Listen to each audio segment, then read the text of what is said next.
অন্যদের ঘর ভাঙতে গিয়ে নিজেদের ঘরও ভাঙবে, বিজেপিকে নিশানা করে আক্রমণ করলেন মমতা বন্দ্যোপাধ্যায়। পুলিশ দিয়ে অত্যাচার বন্ধ করুক, না হলে কত জেল আছে গ্রেফতার করুক, আমরা প্রস্তুত। আপনারা তৈরি তো? বিজেপিকে চ্যালেঞ্জ ছুড়েছেন মমতা। আপনাদের জব্দ করবার জন্য তোমারে বধিবে যে গোকুলে বাড়িছে সে।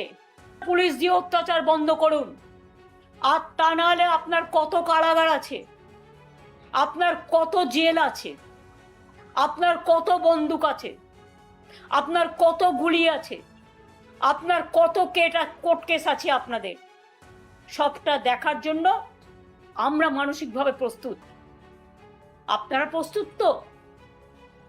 আমাদের ঘর ভাঙলেন, আগামী দিনে আপনাদের ঘরটাও ভাঙবে। যখন ভূমিকম্প হয় না, কেউ জানে না কারটা ভাঙবে। ভূমিকম্প যখন হয়, ধস যখন নামে, আগুন যখন লাগে, বন্যা যখন হয়, সব ভাসিয়ে নিয়ে যায়। নিজের ঘরটা আগে রক্ষা করুন।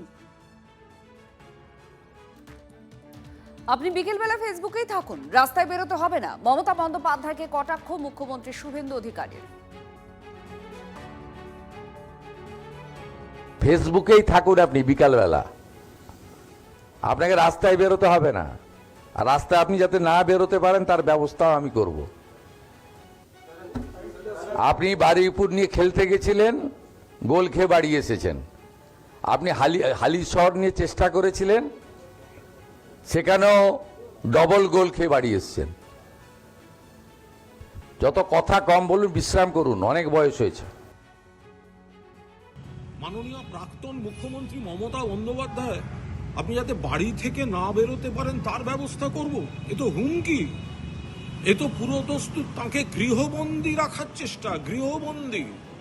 তার মানে আপনারা মমতা বন্দ্যোপাধ্যায়কে এত ভয় পাচ্ছেন যে গৃহবন্দী রাখতে হচ্ছে। কোন গণতন্ত্রের ভাষা? মমতা বন্দ্যোপাধ্যায় যে একটা বিরাট ফ্যাক্টর, সেটা ওই গলায় বকলেস পরা ওই চাটন শিবিরকে দিয়ে মেকি অস্থায়ী বিরোধী তৈরি করে যে আপনাদের কিছু করা যাচ্ছে না।